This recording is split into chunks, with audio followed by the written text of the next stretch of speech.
Welcome back to Mission Reboot, where our goal is for you to come home and stay home. Today, we're talking about plugging back into social media with the same cast. If you've been watching, we're here just letting this thing roll. So, plugging back into social media, we talked about it a little bit in previous episodes. Yeah. One of the things that we know anecdotally that not just the three of us, but most people, when they come home, Facebook is the number one platform that people who come back home plug into. So Facebook has done a great job of branding, getting us all reconnected in one way or another. Yeah. But, we know that there's some pitfalls associated with that as well. So let me ask, Josh, I had to stop you in an earlier episode because it was, I think, the digital literacy episode where the question was, of all of the digital skills that you acquired along the way, which were the ones that you felt most like you could understand? You both had a moment around Facebook, but Josh, you in particular started talking about, you recognized you came home and you started following certain people and unintentionally it was taking you down a certain path. So I want you to kind of unpack that a little bit. What did you mean by that? So just reconnecting with people who I hadn't spoke to, who hadn't experienced the same change over the course of time that we had been away from each other. And so I thought, hey, this is a person that is my friend or that I love, I have, that brotherhood with or whatever. But we're in different places. And you mean in your reentry? Yes, okay. After reentering. Okay. We're in different places mentally. So, for example, I reconnected with one person who I knew ever since I was, 14, 15, going in and out of the juvenile detention centers. And, I'm looking for a job. I hadn't found a job. It had been months since I'd been home. And I connected with them through Facebook. And they said, hey, I can help you get on your feet.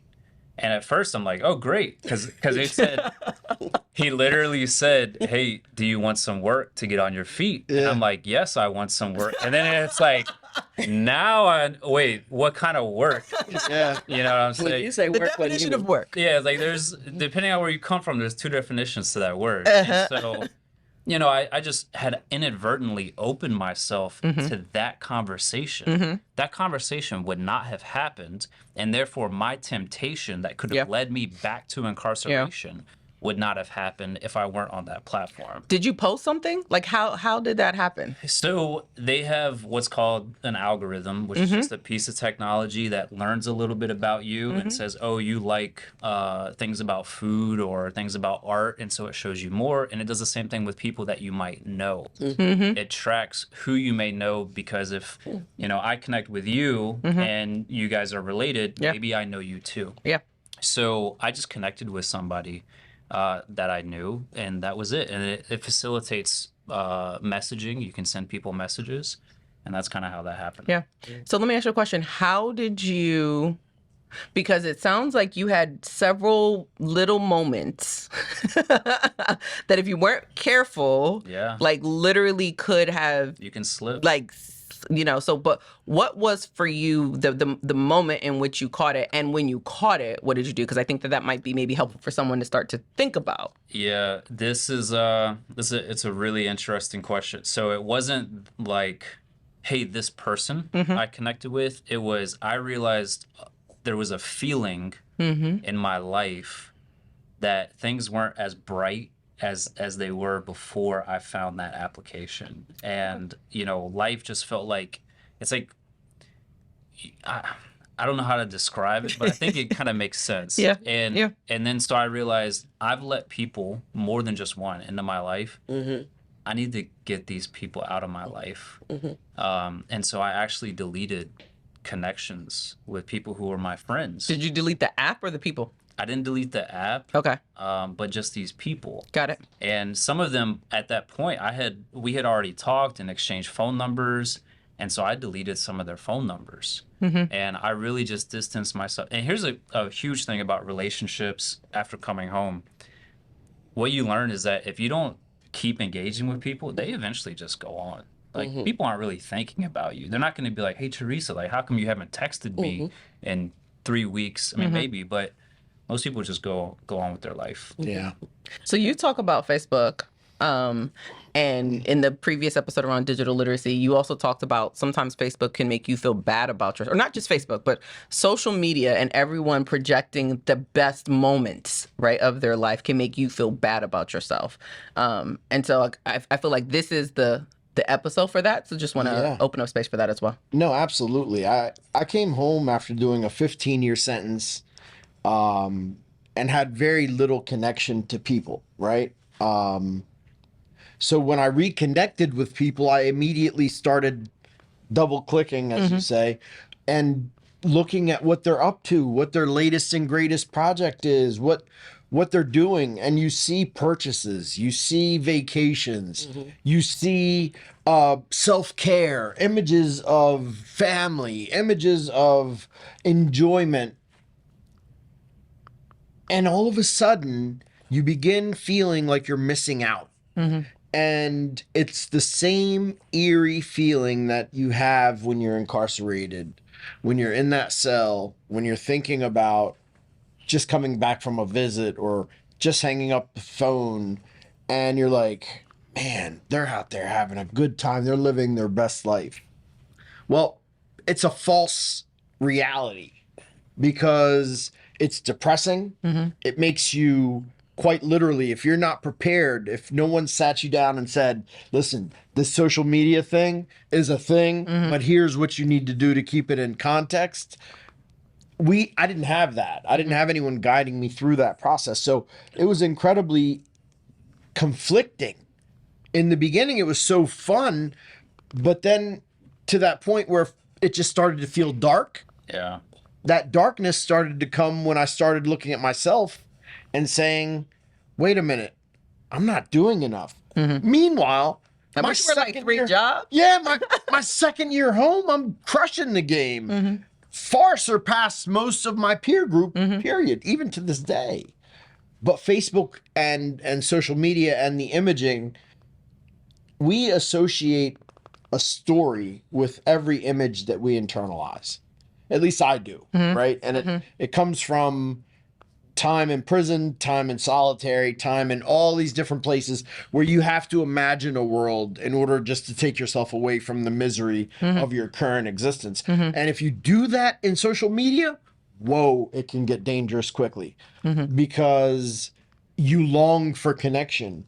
And that long for connection in today's world means you're susceptible to scam, means you're susceptible to manipulation, means that you can be involved in different aspects of maybe not so positive kind of things. So like you have to be guided down that path. And for us as adults coming out, we look the adult part, we function in the adult part, but a lot of us is underdeveloped.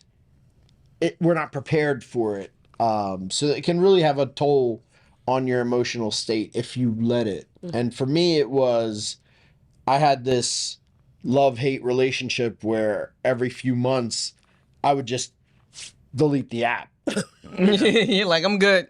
And then a month later, I'd be going through a week worth of logging back in because I was You're like, what's my password? desperately trying to get my Facebook back.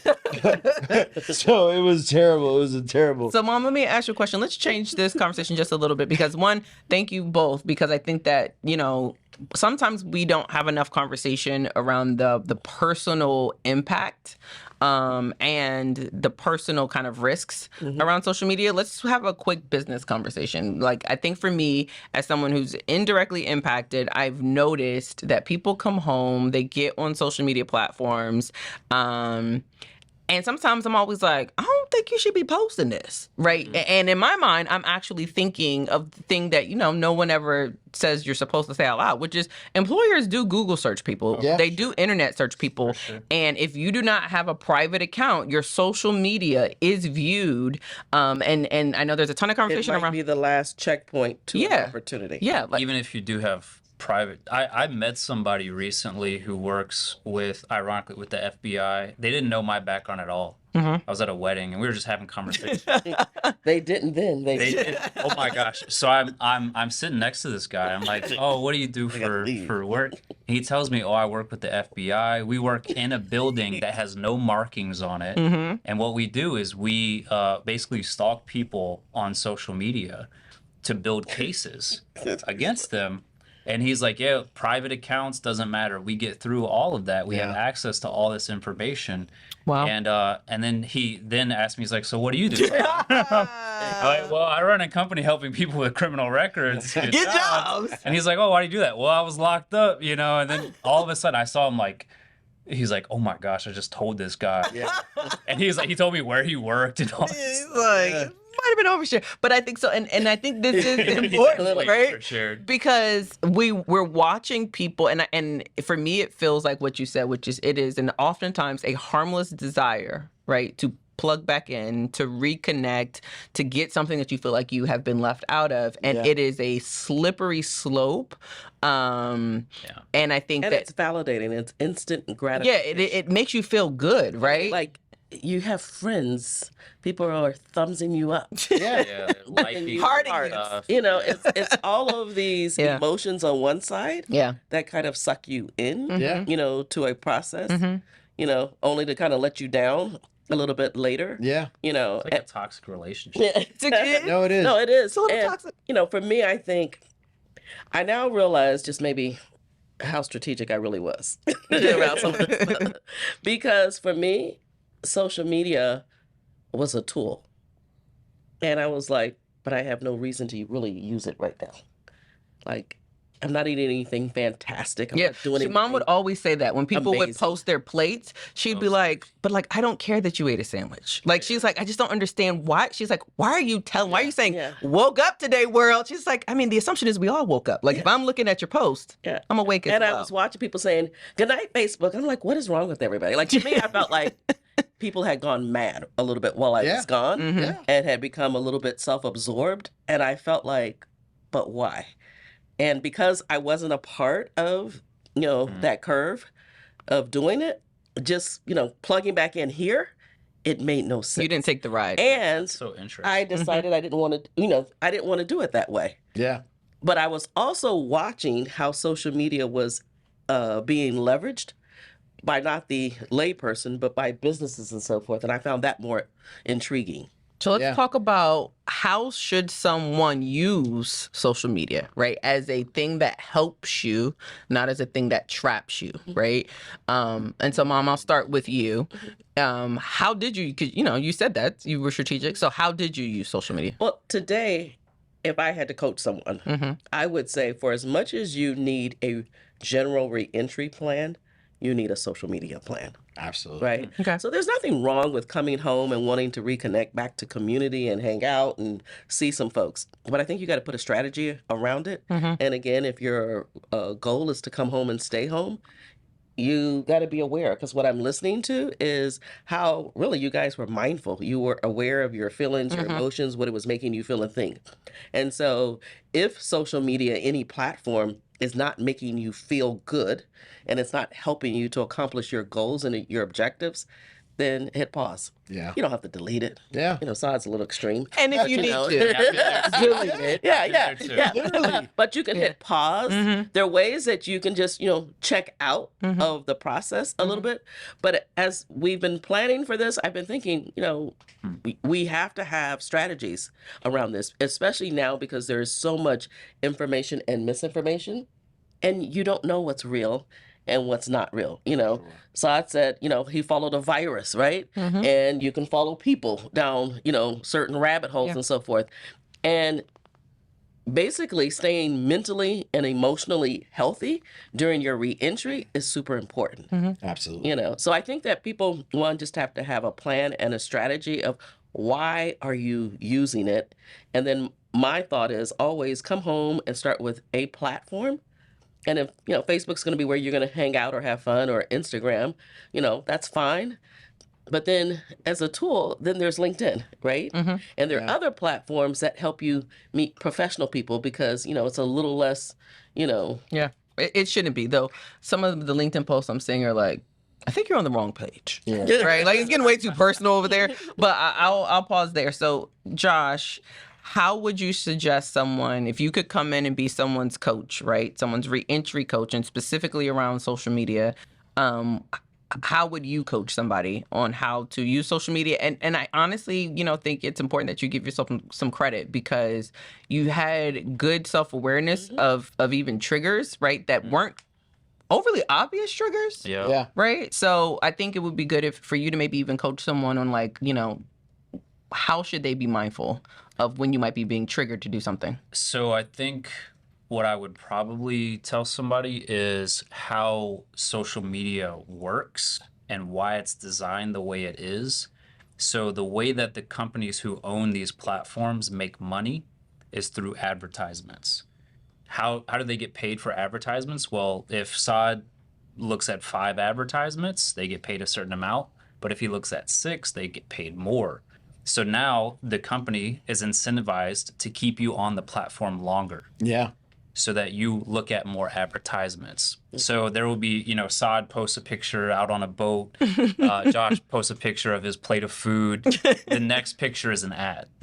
And then you go to, and then Teresa's. And so they're designed to keep you addicted to this platform and scrolling on it as long as possible. Feeding you what you like. And then they Or what you learn had what you like, because maybe I liked Teresa's post. Thumbs it up. Yeah, but not Saad. So I don't like the boats, maybe. So they showed me, so they showed me more of this. And so it becomes this this term is often called an echo chamber, where it's an echo of all these things you like, and you get isolated into this chamber, and it really is addictive, and that's exactly what it is. So that I would just educate somebody on, because then they have the knowledge to say, I don't want to spend 45 minutes scrolling. Yeah. Or an hour and a half. And I promise you, every single one of us have spent way more time Absolutely. than we wanted to. And we were thinking, man, I could have went to the gym, or I could have prepared some food, or did whatever. Yeah. It's easy to go down those rabbit holes of you click here, then you click here, and next thing you know, it's like, where did I start? And then to Saad's point, because he's talking a lot about the comparison, then I see a photo of somebody else in the gym. And they look like they're in great shape. And I'm like, that's what I was supposed to be doing for this hour. Yeah. And then you feel worse about yourself. Yeah. There's a degree of emotional attachment to your vision of your world that you associate with and then project on social media. One thing that is very, very important to note is that when we talked about employers, will come back and double click on you and see what your forward facing persona is. Not only is it employers, but it's also probation and parole. It's also the judiciary. It's also appeals. It is public. It is public domain. And what you're putting out there is this representation of self that may not necessarily be within your control once it's in the stratosphere. Yeah. And social media is absolutely that. I think of my role as a father, as a parent. My daughter, who 11, soon to be 12, is not allowed on any social media until she's at least 13. Period. Because the management, it's out there, and once it's out there, it can't be revoked. Yeah. That permission is forever granted, just by virtue of the fact that you're on this platform. So it's a deep step into a much greater arena. Yeah. And you may not recognize that while I feel like, oh, no one's watching me, no one's looking at me, no one's paying attention to me. It's this greater machine that's moving, and there's billions of us. Not so much. Yep. Okay. So I'm going to ask you guys one last question. Yeah. On this is, again, this is focused on helping people think about kind of their reentry plans, right? Mom, you said you should have a social media plan. I think, Saad, I'm listening to you. There's an element of storytelling, right? And I think if you could give somebody real quick something to walk away with, if they were to create the story they want to tell in public domain on social media, what would you encourage them to consider Obviously, it was a very good question. No one has any Very answer. good question. You know, this reminds me of one time I was being interrogated. Oh Is the light above you kind of bringing You back know. that whole? Yeah, right. What I say is less is more. You know? Say less. Maybe on social media you don't have such a presence at first because you don't know how the information can be interpreted, how it can come back to you. And so the safe bet is don't engage. You know, don't speak to the internet detectives. But also on the flip side, you know, so that you don't think we're all anti-social media. I mean, there are a lot of good things that can happen. You know, I personally was separated from my family. I have younger sisters and a brother that I hadn't seen for 10 years. And the way we connected was because they had profiles. And I sent them a message and I said, hey, this is your brother, you know, and that was very meaningful. So it's not all bad, but, you know, those are just some things that Sounds good. Yeah, no, I think one, I would start there with, you know, be a lurker. You know, by a lurker, it means watch and observe. Don't feel like you have to put a lot of content out there. Make a list of who do you want, you know, like I have I think 5,000 friends on Facebook. I don't have 5,000 friends in life. Like, let's be clear. Yeah. You know, yeah. and I don't want 5,000, you know, real intimate friends. So it's, you know, who do you need to connect to? Why do you need to connect? And just observe a little bit first. And then when I think of what is the story you want to tell, it's who are you? Where are you going? And what are you trying to do? And if pictures of guns and money and profanity, you know, and you being out at the club, you know, hooping it up, if that's telling the story where you're going, then good. By all means, yeah. Yeah, tell your story. But for me, it was, I wanted to tell a different story. I wanted to tell a story about the vision I had for myself, where I was going, what I wanted to do, who I could connect. I needed a new network of people, you know. And so, you know, it was all of that. Todd? The instrumentality of social media lends itself to, if you associate feelings to it, your feelings are going to get hurt. Period. Yes. You're gonna have comments. You're gonna have people that say things. You're gonna see disagreements. So depersonalize the emotional experience with social media so that you're just observing it as an experiment at first until you really understand it. Just observe it and see the way the world operates. In my previous capacity working at the Department of Justice, I saw tons of people coming home that connected with this beautiful, fantastic lady on Facebook, and they built this relationship and intimate relationship, and she was a DEA agent named Frank. You know? Oh, that's that's real. Legitimately. Yeah. So like what you see isn't always what you get. Yeah. The hook and switch is very real, and so observe neutrally as an experiment. Touch it, don't feel it. Touch it, and then gauge your steps one small step at a time. That's And pay attention to your how it's making how you you're feeling, what your connectivity is, what your sense of loyalty is to this tech, what your sense of commitment is to this tech. But always keep in the back of your mind that once you put it out there, it's no longer your power on what happens with what you put out. Yep. Well, thank you guys for this. This series, again, since the Mission Reboot series is really focused on helping you reboot yourself, right? Digital literacy is one of the first topics, which for some folks may not be a common reentry preparation topic, but I think for all of you in your success, you've had to figure out how to navigate this. Again, we acknowledge that this is a topic that may not make immediate sense for you, but I think it is important to make it a topic that you're comfortable with, to help you come home and stay home. So Absolutely. we hope you enjoyed it. Thanks for watching.